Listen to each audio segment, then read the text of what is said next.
Salut à tous, c'est Pangda Cheno, bienvenue sur cette vidéo qui aujourd'hui va parler d'efforts et rebondir sur le petit article que je vous ai partagé hier concernant les envies. Plus je travaille avec du monde, plus je travaille sur moi, plus je me rends compte que on est dans une société où on a de la chance de pouvoir avoir des envies. On a des envies parce que on a un ensemble de besoins qui ont été traités et que, bien sûr, on a un monde marketing qui nous propose assez régulièrement de quoi avoir du désir sur des objets, sur des éléments divers que l'on pourrait vouloir acquérir ou expérimenter. On peut même aussi désirer des personnes ou des comportements nouveaux. En gros, on nous vend, que ce soit dans le quotidien, dans le consumérisme de base, mais aussi dans le développement personnel, une envie de devenir quelqu'un d'autre. D'ailleurs, si on y pense bien, cette phrase insupportable de la meilleure version de vous-même, c'est vraiment le développement d'une envie. Une envie d'être mieux. Alors, on peut se dire, c'est cool parce que j'évolue, j'avance, je grandis, je me développe. Tant que ça peut apporter quelque chose de positif, pourquoi pas? Le problème que l'on croise la plupart du temps, c'est que des personnes sont saturées d'envie et pour autant ne mettent pas en place l'ensemble des démarches pour atteindre l'objectif de donc résoudre l'envie. Les envies, c'est quelque chose d'assez secondaire. Or, on nous fait croire que c'est parce que tu as envie d'une nouvelle voiture, parce que tu as envie d'un nouvel élément X produit X ou Y, parce que tu cèdes à ton envie, que tu vas être heureux.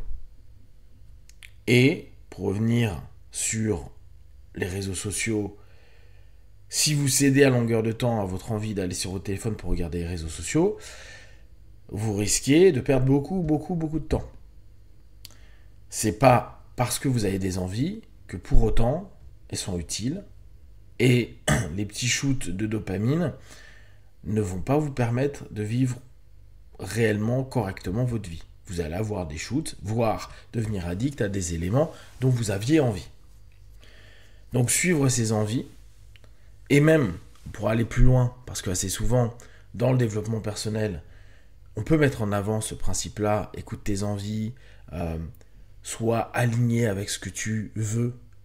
Mais le trois quarts du temps, c'est des choses que si on ne les avait pas présentées par, et je reviens, nos sociétés hyper consuméristes, on n'en aurait même pas eu idée. On nous crée des besoins / envies à longueur de temps. On a des nouveaux articles, on a des nouveaux produits, on a des nouveaux voyages, on a des nouvelles choses à acheter, à consommer.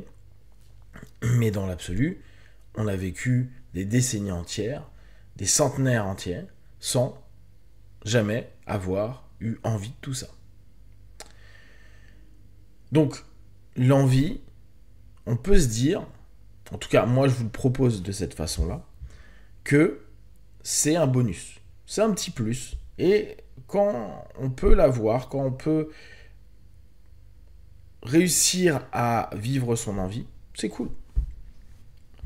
Maintenant, je le mets en opposition avec l'effort.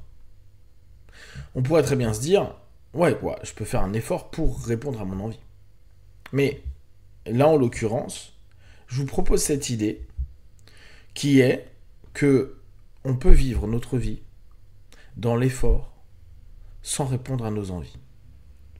Et je reprenais la fameuse notion un peu critique que beaucoup de personnes font, que ce soit aussi bien dans la littérature, les films, que ce soit socialement parlant, en disant « Ah ouais, mais c'est une vie en mode métro, boulot, dodo, moi je veux pas ça. » Pour autant, c'est la forme de vie qui existe depuis la nuit des temps. C'est-à-dire une forme de vie qui n'est pas forcément basée sur du bonheur, de la joie, du plaisir et de l'envie, nécessairement, à toute époque ayant sa propre façon d'avoir un métro boulot dodo, mais d'avoir cet élément de je me lève le matin, je travaille. Avant, ça pouvait être dans les champs, ça pouvait être à l'usine, avant et aujourd'hui aussi. Maintenant, on est plus dans du tertiaire, mais cette notion est la preuve que l'humanité s'est développée, la plupart du temps, sans l'envie. Juste avec l'effort.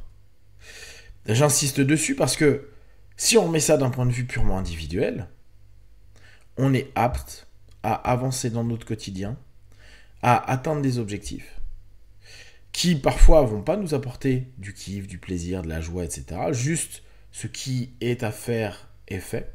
Type, je dois gérer des problématiques administratives, je dois gérer des problématiques sociales, je dois gérer des problématiques de boulot, je dois même trouver un boulot, etc. etc.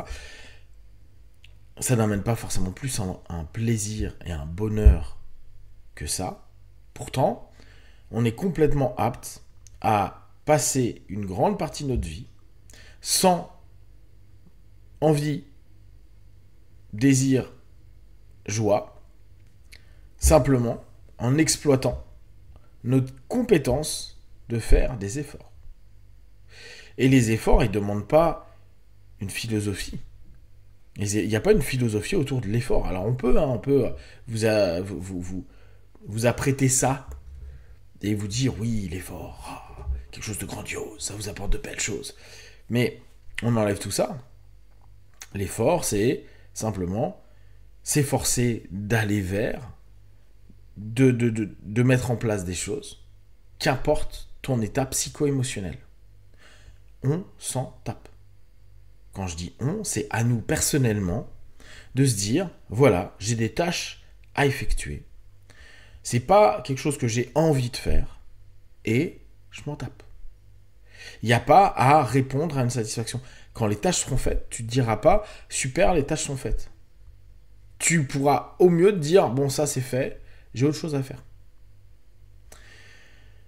Situer notre curseur, alors là je vous le fais un peu en mode extrémiste, mais d'un côté ou de l'autre, peut complètement modifier votre façon de vivre. Parce qu'une personne qui vit dans ses envies versus une personne qui vit dans ses efforts, on va pas avoir du tout le même type de vie. Alors oui, il y en a un qui va vous paraître beaucoup plus joyeux, mais il y en a un qui sera certainement allé beaucoup plus loin et qui ne se sera pas bloqué dans une forme de procrastination parce que il se laisse jamais la possibilité de se dire je le ferai plus tard. Je fais l'effort maintenant. Et c'est pas à reporter, c'est les efforts se font maintenant. Juste et uniquement maintenant. C'est pas un effort de demain. L'effort de demain, c'est juste parce que ma journée est finie, je suis out, je peux plus rien faire pour l'instant, mais demain, peut-être, le premier truc que je vais faire, c'est ce que j'aurais dû ou pu peut-être faire la veille. Je fais des efforts.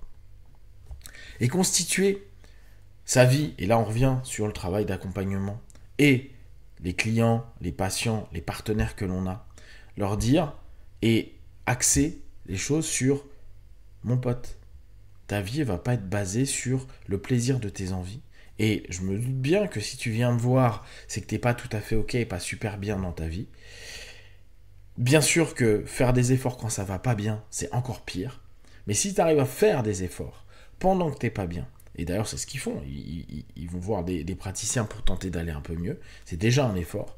Et effort sur effort, avec un résultat, ça va donner énormément de levier et une compétence qui va se fixer au fur et à mesure, à se dire, quoi qu'il arrive, avec des efforts, je peux avoir une avancée. Ça ne veut pas dire, et ça je finis là-dessus, qu'on va avoir des résultats grandioses et que ça va changer votre vie. Par contre, ça vous aura fait au moins fait un pas de plus dans votre quotidien. Ne voyez pas l'effort rapporte un méga succès, l'effort ramène juste à un pas de plus. Si vous avez des questions, les remarques, vous les partagez sur Facebook, YouTube, j'y répondrai le plus rapidement possible. Et comme d'habitude, de tout ce que je propose, ne prenez que ce qui est bon et juste pour vous. Testez, observez, analysez et concluez. Be one. Ciao.